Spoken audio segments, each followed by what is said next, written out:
Daihatsu Diesel Manufacturing Company. We employ 3D, CAD, and CAE to achieve our development concept of DC engines. Here we would like to introduce the concept and give examples. This video shows the proper maintenance procedures for the model DC-17. It mainly deals with the cylinder head, oil injection pump, pistons and connecting rods, main bearing shell, and lubricating oil cooler.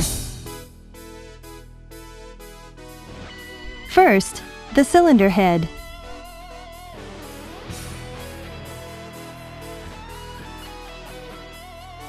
Prepare all necessary tools for dismantling. Before dismantling the cylinder head, set the governor handle to stop. Then, turn off the main valve of the air tank. Turn off the water cooling system, fuel oil system, and the lubricating oil system at the mains. Then, drain the cooling water from the engine. Open the reducing valve of the cylinder head. Just after the engine stops, it is hot. When handling the cylinder head, wear protective gloves and take care not to burn your hands. Remove the exhaust thermometer and exhaust pipe covers 1 and 2.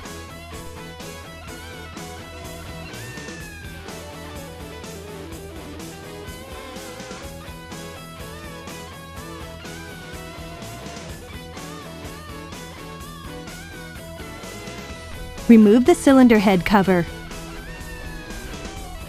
Remove all pipes around the cylinder head.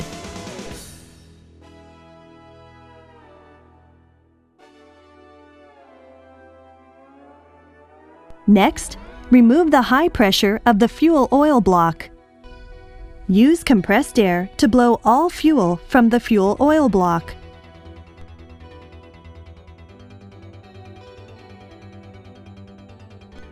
Remove the inlet connectors of the nozzle holder.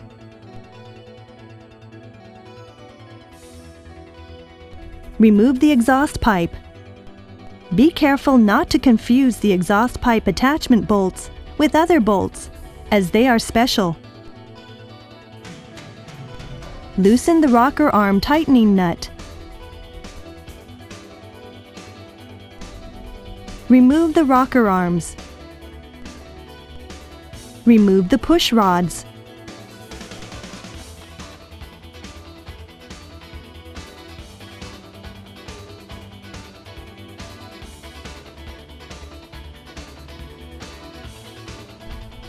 Use the proper tool to pull out the nozzle holder.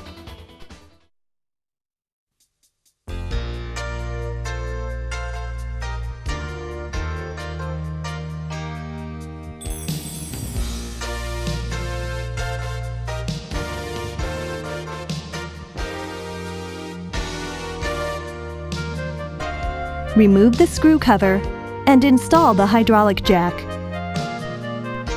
Make sure the notch faces outward so that the jack stand does not touch the cylinder head.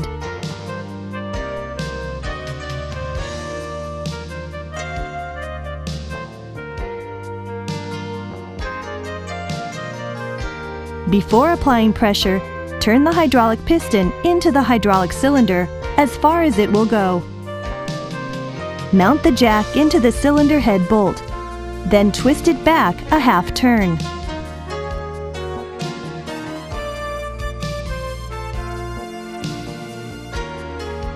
Raise the oil pressure to the prescribed oil pressure level. Loosen the nut.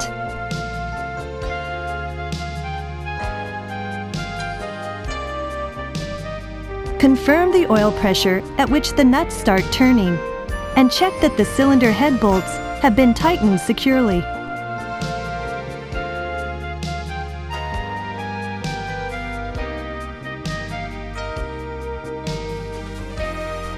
Lower the oil pressure slowly with the pump release valve.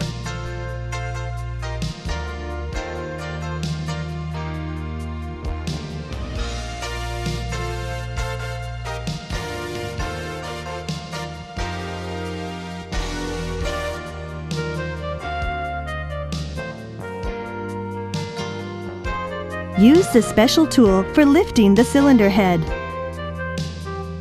Remove the cylinder head. Take care that cooling water in the head does not enter the cylinder. It's also possible to open up the cylinder head without removing the rocker arms. After removing the cylinder head, be sure to place a cover over the cylinder liner and intake pipes to avoid getting any dust or debris into the engine. When placing the removed cylinder head in position, be careful not to damage its bottom.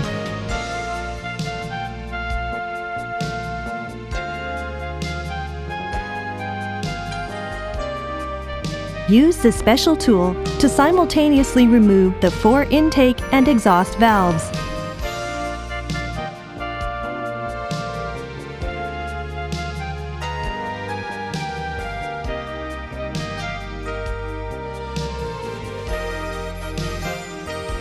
Remove the valve cotters and check them.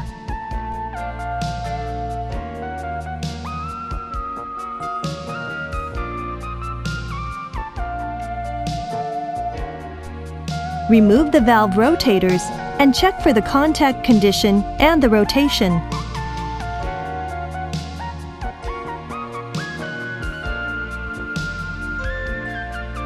Remove the valve springs and the spring seats.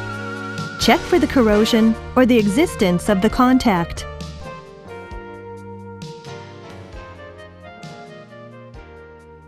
Remove the nozzle holder guide by using the nozzle holder guide tool.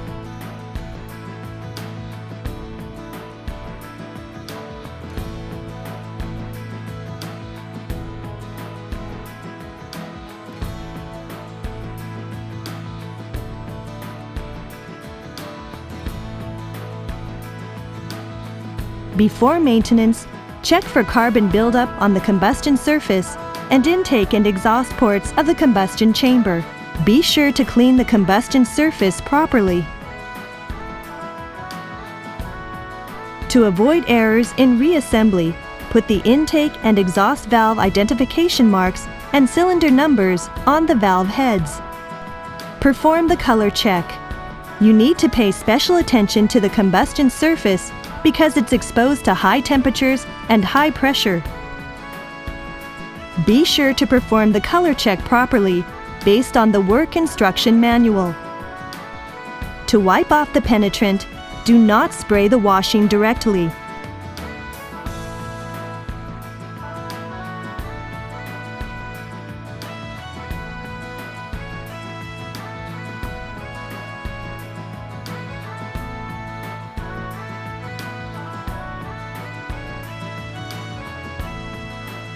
The stem diameter of the intake and exhaust valves are measured at 3 different points with the micrometer. Use the calipers to measure the thickness of the valve seat height. Measure the intake and exhaust valves and the valve guides. Record your measurements. Conduct the facing up of the intake and exhaust valves. Apply oil to the valve stem. Use various grades of carborundum in the order of the coarse grade to fine grade.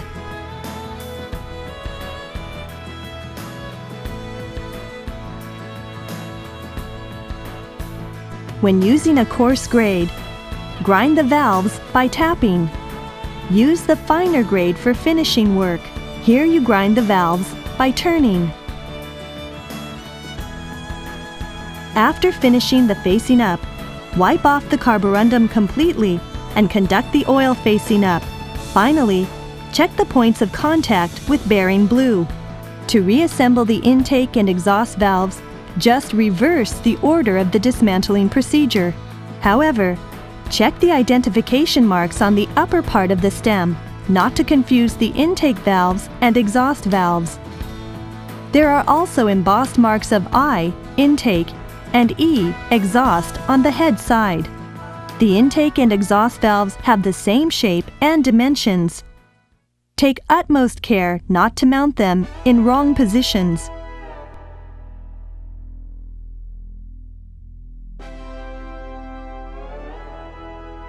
Replace the O-ring on the guide periphery and the gasket on the sealing surface to be fitted to the cylinder head with new ones.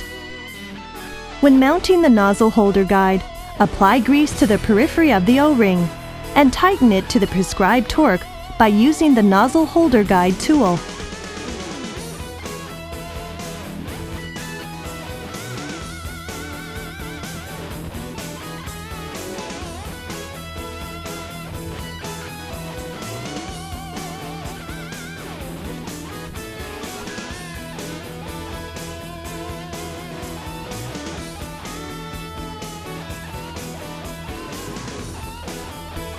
Change all stem seals using the special tools.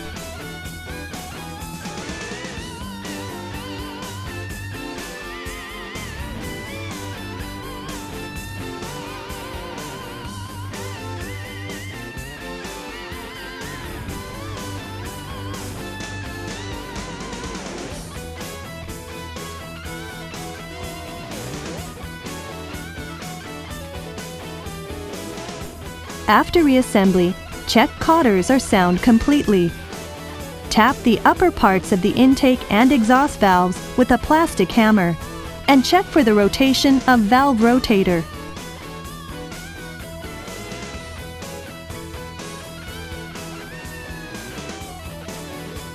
Remove the cap nut and lock nut of the fuel injection valve.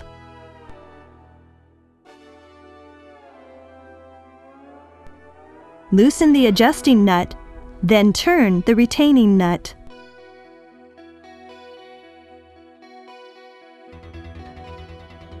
Dismantle the fuel oil injection nozzle. Clean all parts and check them.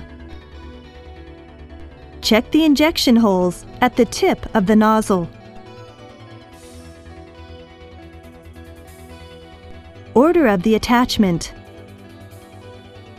First, attach the spacer to the nozzle holder, then insert the nozzle tip.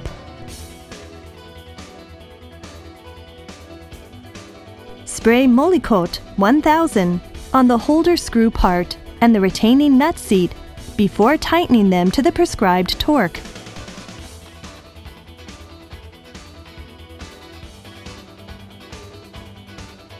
Attach the nozzle on the injection test device and adjust the valve opening pressure. Loosen the holder adjustment screw. Set it to regular pressure before tightening it.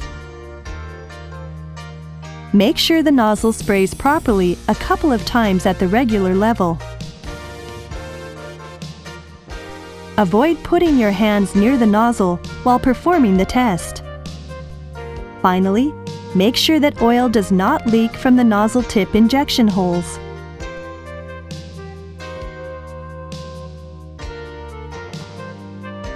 Clean the seal parts of the cylinder head and the cylinder liner of the engine frame. Replace the cylinder head gasket 1 and the cylinder head gasket 2 with new ones.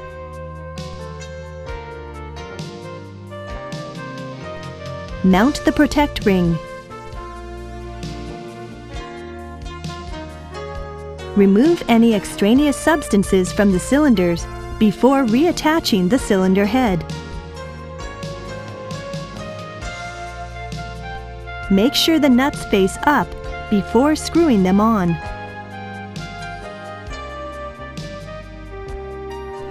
Install the hydraulic jack the same way as you took off the nuts.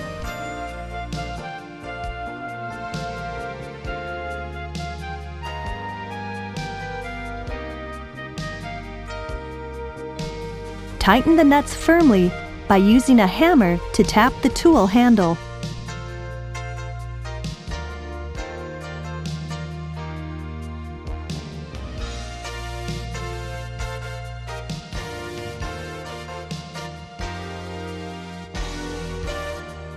When reassembling the nozzle holder, check for any remnants of the old gasket before installing a new gasket.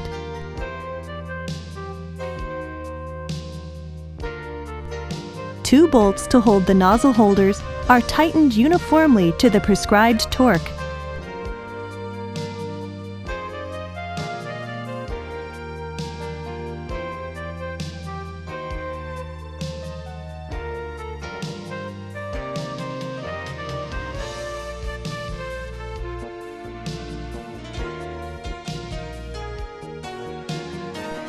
Mount the valve holding T. Loosen the adjustment screw.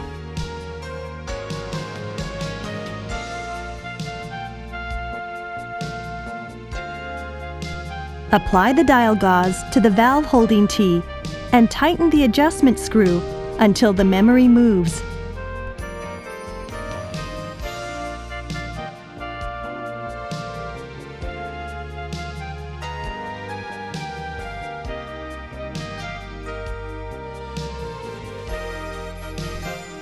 After finishing the adjustment, tighten the lock nuts completely. Then, insert the push rod.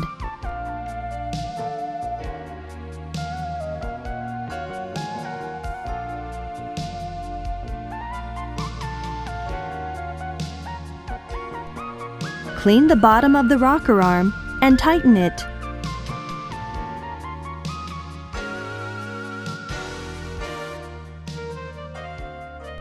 Loosen the rocker arm adjustment screw. Adjust the rocker arm gap with the thickness gauze. Then tighten the lock nut. Make sure the seat surface of the inlet connector is clean. Then insert it. Replace the O-ring in the side of the fuel oil injection pump with a new one.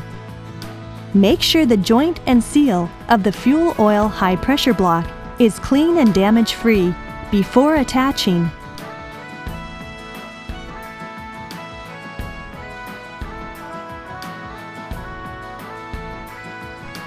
Tighten the fuel high pressure block mounting bolts uniformly to the prescribed torque.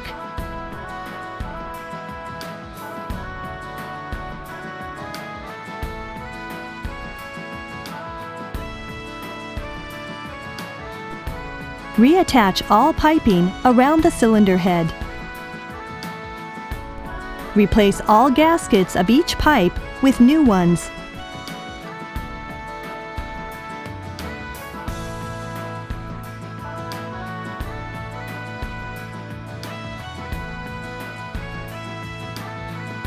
Let's take a look at the valve operating device.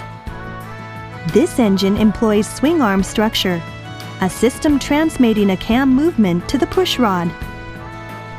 To remove the intake and exhaust swing arms simultaneously, remove the swing arm attachment bolt. You can tell the difference between the intake and exhaust swing arms by the engraved mark on the shaft side.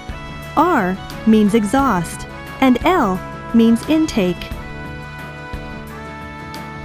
If the rollers have too much play, change the swing arm.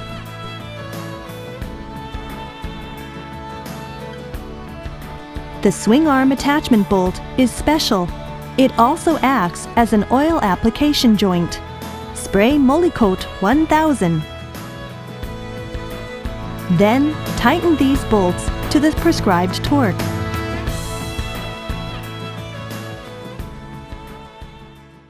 Fuel oil injection pump inspection and maintenance. The fuel oil injection pump for each cylinder has been adjusted to ensure appropriate injection timing. When disassembling, put an identification mark on each pump. Take care not to mount the pump on another cylinder. Remove the fuel oil injection pump from the engine. Fix it to a special base. Do not insert the fuel oil injection pump directly in the vise base.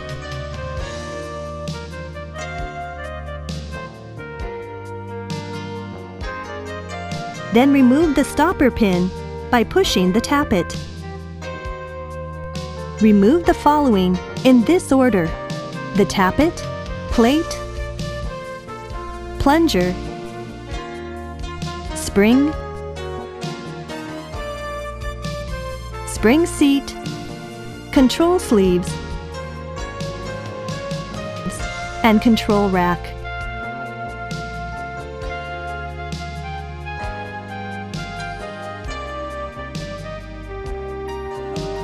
Remove the upper plate.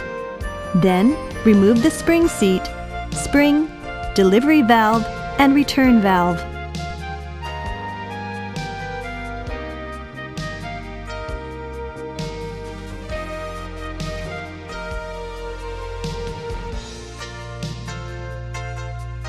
Give match marks on the plunger block and the pump housing. Push plunger block using a plastic or copper pipe not to damage the plunger barrel.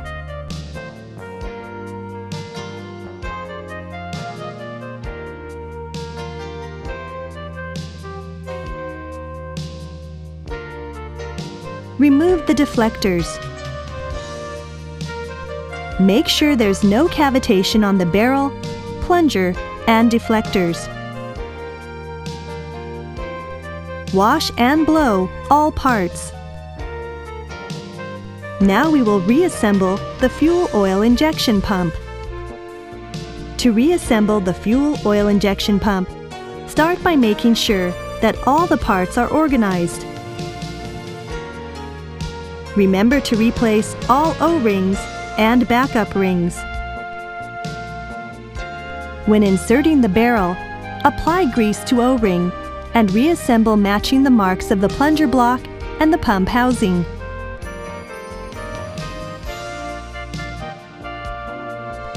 Spray the bolts with Molykote 1000 and tighten them uniformly to the prescribed torque.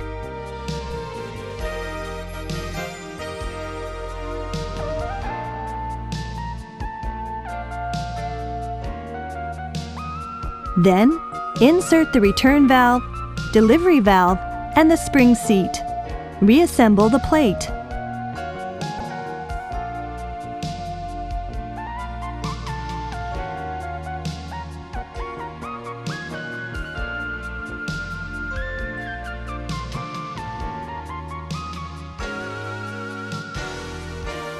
Mesh the control rack teeth to the controlled sleeve teeth.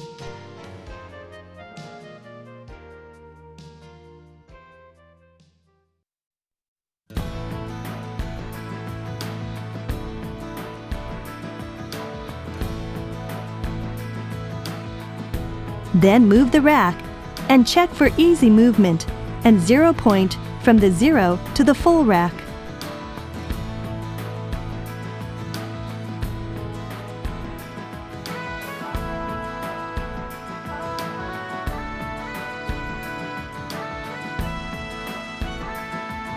Mount the tappet.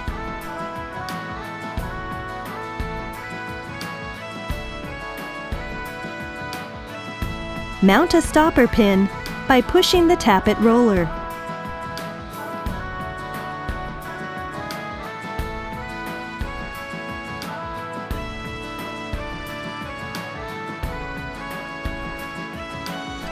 Mount the deflectors and tighten it to the prescribed torque.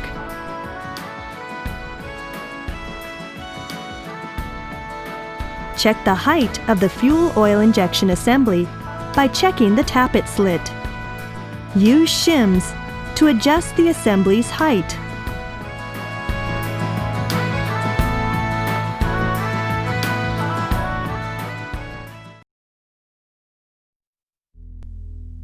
Piston and connecting rod inspection and maintenance. First, move the piston to be dismantled to the bottom dead center position. Extract the protection ring by using a special tool. Before extraction of the protection ring, spray the penetrant lubricant for easy extraction. Use the tap to remove carbon deposited in the piston hanger screw holes. You don't have to dismantle the large end bore of the connecting rod when removing a piston. Use sandpaper to remove carbon buildup in the upper area of the combustion chamber of the cylinder liner. Before removing the piston, remove the wiring and then the connecting rod connecting bolt.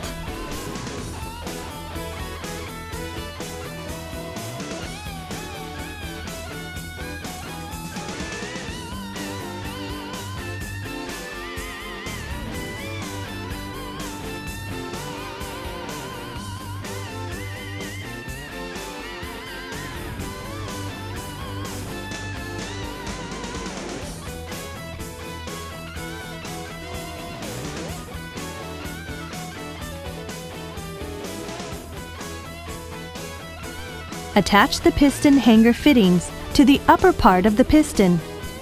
Pull out the piston. When lifting the piston, take care that the connecting rod does not give hit marks to the cylinder liner inner shaft. Cover the cylinder liner so no foreign substance or debris gets into the engine. Lift the connecting rod slightly. Remove the retaining ring on one side, then pull out the piston pin.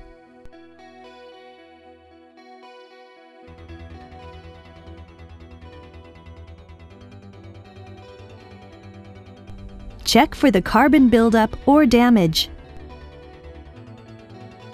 Check the chromium plating and check for the carbon deposits on the piston rings. Check for the piston pin and piston pin metal condition. Check for fretting at the connecting rod joint. Use sandpaper to remove carbon deposits on the combustion surface, but do not use sandpaper for the skirt. Perform the color check to check for cracks on the combustion surface.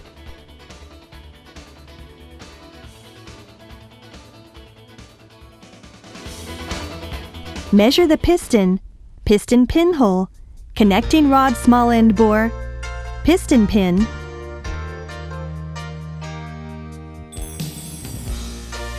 piston rings, and piston ring grooves clearance. Remove the gasket cylinder head 1 and the gasket cylinder head 2. Clean the cylinder liner.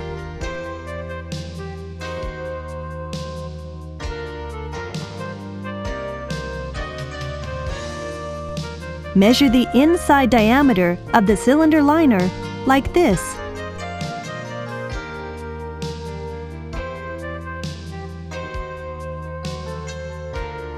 Open the connecting rod large end bore to check and replace the crank pin bearing shell. Turn the crankshaft to locate the crank pin at 70 degrees before the top dead center and place large end bore horizontally.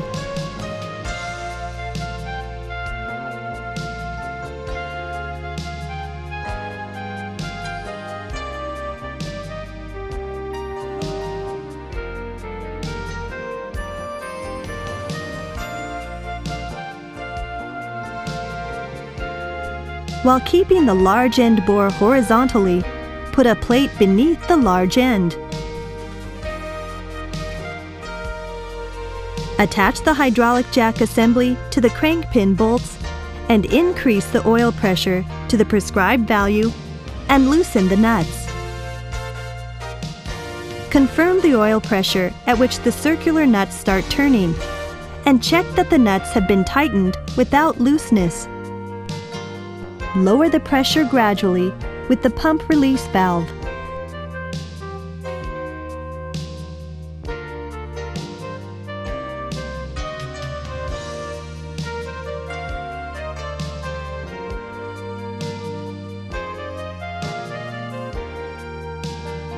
Support the large end bore from both sides, then remove the nuts. It's pulled out from both sides to avoid damaging the crank.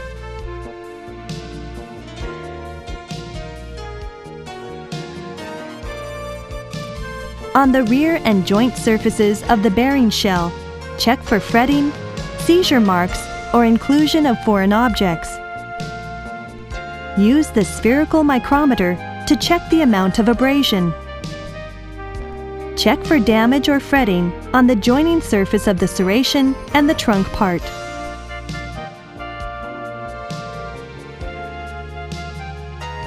Perform the color check to check for cracks on the serrated surface.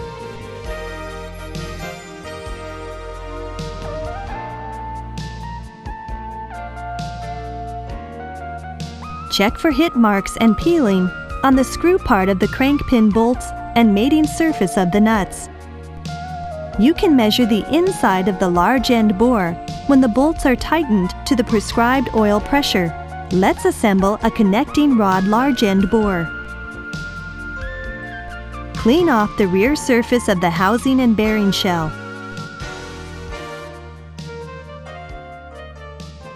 When assembling the bearing shell, make sure the claws are fitted in the right position.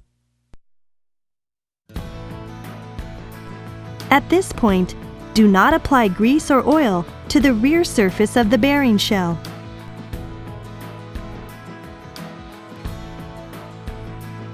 And make sure that the embossed surface faces the engine front side.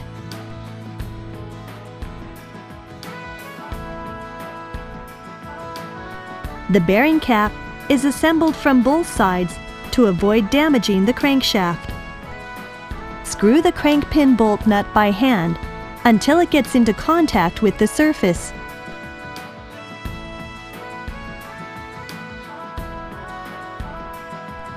Attach the hydraulic jack to the crank pin bolt. Tighten simultaneously the two nuts to the prescribed oil pressure.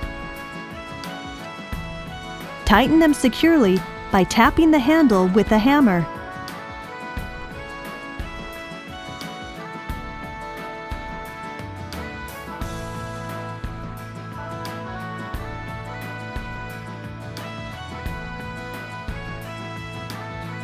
Then, confirm the deviation of the serrated surface. Turn the large end bore by hand to confirm that it can smoothly rotate. Before assembling a piston, wash and blow all parts. Assemble the coil so that the coil joint faces the opposite side of the ring open end. When fitting in an oil ring, its manufacturing mark should face upward.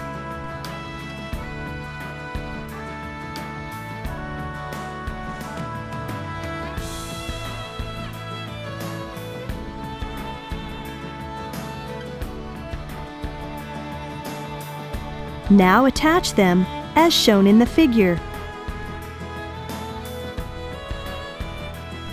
When assembling a piston and a connecting rod, match the embossed surface on the lower part of the connecting rod to the F mark on the piston's combustion surface.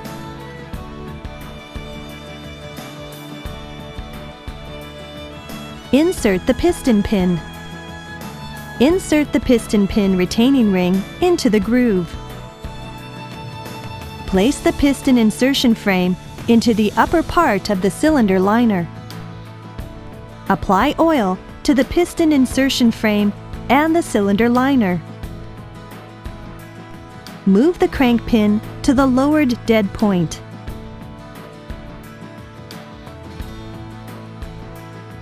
Apply oil to the piston and the piston rings, making sure that the open ends are staggered by 120 degrees each and are not in alignment.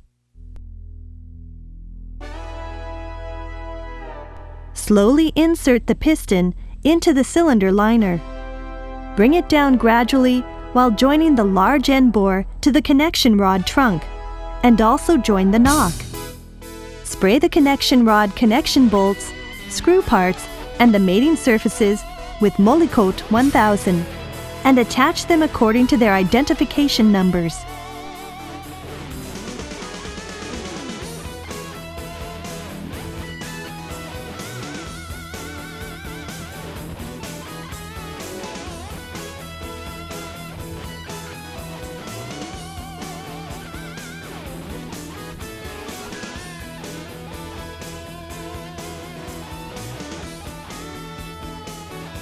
Tighten the bolts in the tightening order 1, 4, 2, 3, 1 to the prescribed torque. Check the torque mark A, then tighten to the mark B.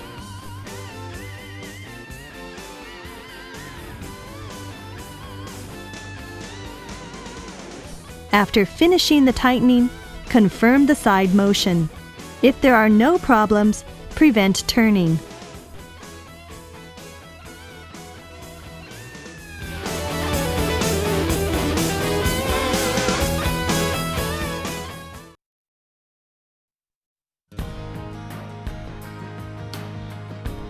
Let's move on to the main bearing shell maintenance procedure. Remove the side cover.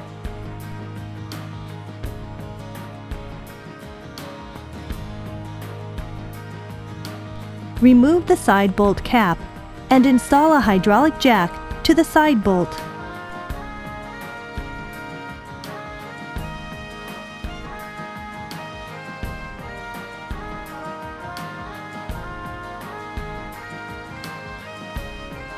Raise the jack on both sides of the side bolt while applying the prescribed pressure.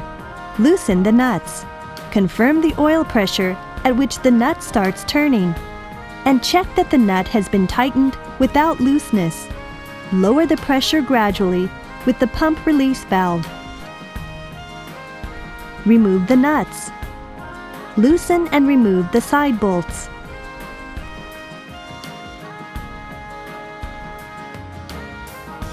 Loosen the main bearing cap bolt nut using the hydraulic jack the same way as the side bolt.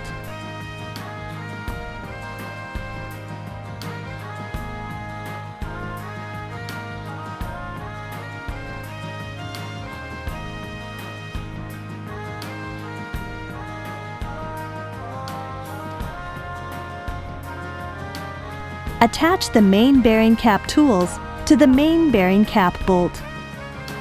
Procedure of attachment. Screw the tool 3 to the main bearing cap bolt until the tool tip gets into contact.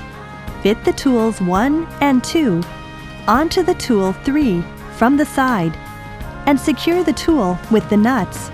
Fit the tool 2 to the main bearing cap and fix it with the nut. Lower the tool 2 mounting nut until it touches the tool 1. Remove the main bearing cap tightening nuts and put them on the tool 1.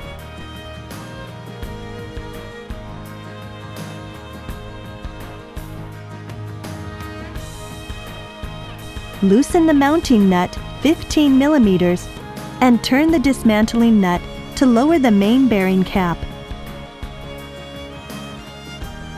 Repeat the same operation to lower the main bearing cap until the distance between the main bearing cap and the mounting nut becomes approximately 10 millimeters.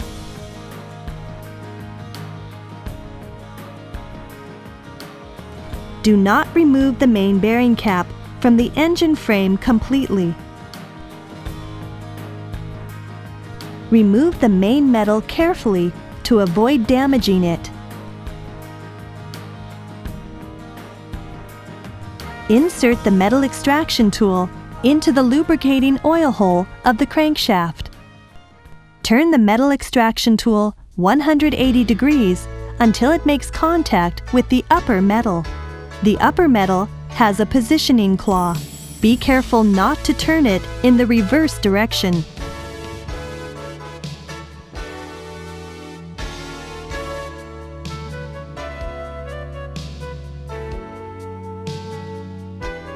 When removing the upper metal, take care not to damage it. Remove the metal extraction tool. Inspect the inner and rear surfaces of the upper and lower pieces of the metal for scratches or any other irregularities. Next, use the circular micrometer to measure thickness. Let's move on to the needs and requirements of the main bearing shell assembly. The piece with the oil groove is the upper metal. Ascertain the position of the housing notch and metal claw. Make sure the inner surface of the metal is clean. Then, with your hand, push the metal away from the claw-free side. Use the metal extraction tool to turn the crankshaft in the direction of the housing. When the metal and the housing are properly aligned, remove the metal extraction tool. Then you'll be able to use a mirror to check the condition of the metal.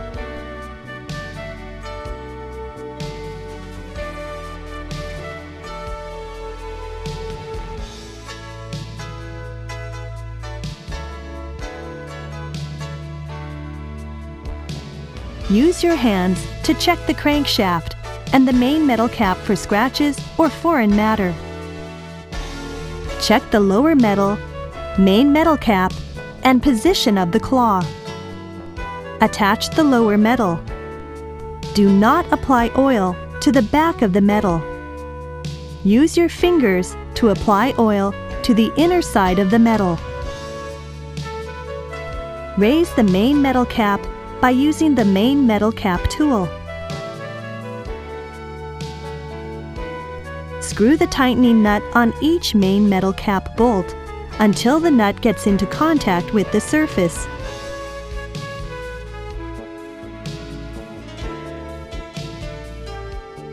Apply Molykote 1000 to the side bolt. Screw it. After getting into contact with the bottom, twist it back a half turn. Screw the nut by hand until it gets into contact with the surface. Set the hydraulic jack to the main metal cap bolt.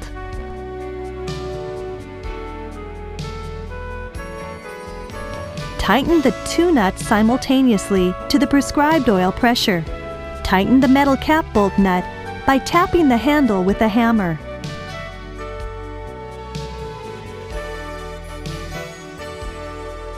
Then, tighten the side bolts the same way as the main metal cap.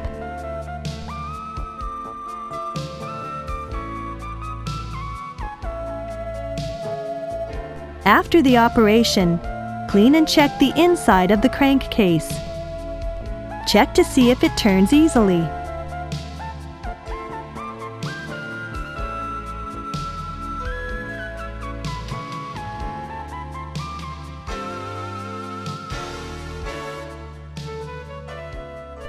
Check the priming pump is working properly.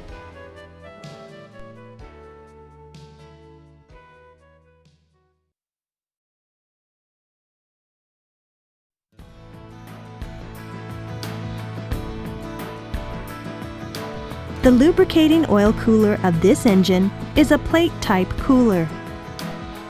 Remove the cover. Pass a mounting wire through the eye bolts and slightly lift the cooler with a chain block. Remove the cooler mounting bolts and dismantle the cooler assembly. Before removing the plates, give the marking on each plate.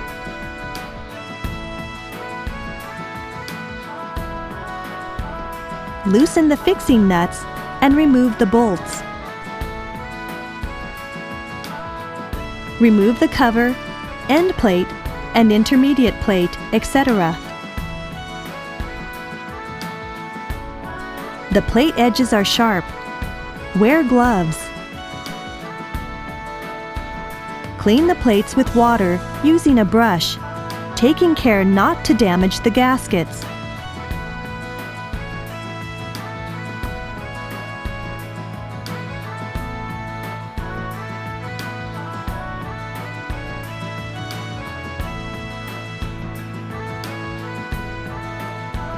Mount the plates through the guide bar, taking care not to mount them in the wrong order or direction.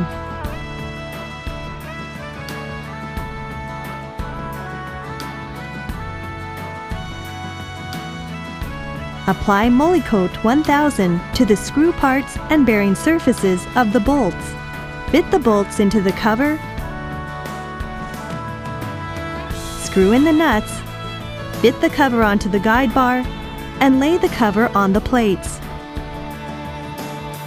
Check the distance between the stationary plate and the cover, and tighten the bolts diagonally and uniformly.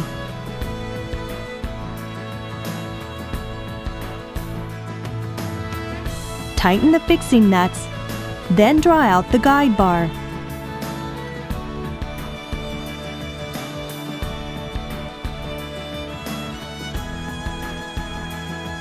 Apply grease to the O-ring and fit it to the stationary plate.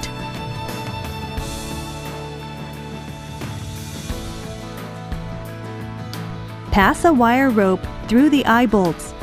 Slightly lift the cooler assembly with a chain block. Mount the cooler mounting bolts.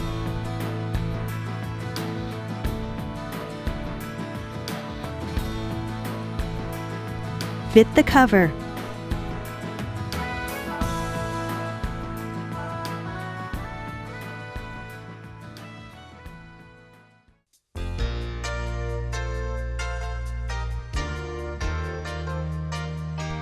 When the maintenance process is properly completed, the engine should run effortlessly.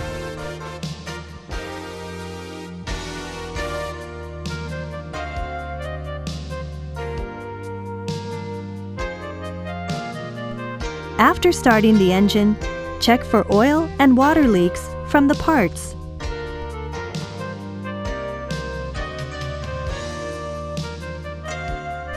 Go over various parts of the engine by touch to check for any abnormalities. After stopping the engine, remove the side cover and check for the temperature of the bearing. At the same time, check for abnormalities by touch.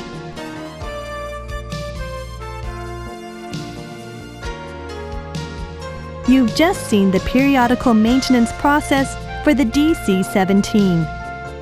For further information, please consult the manual. Here are some points to remember. 1. Be aware of safety clothing. 2. Pursuance of signals. 3. Be tidy and neat. Keep working conditions in good order. Keep control of tools. 4. Keep measured data. 5. Use genuine parts. 6. Look for tally marks. 7. Tighten to the specified tightening torque. 8. Tighten to the specified hydraulic pressure. 9. Keep the correct maintenance intervals. As seen in this video and noted in the instruction manual, proper maintenance is necessary to ensure your engine's long life and efficiency.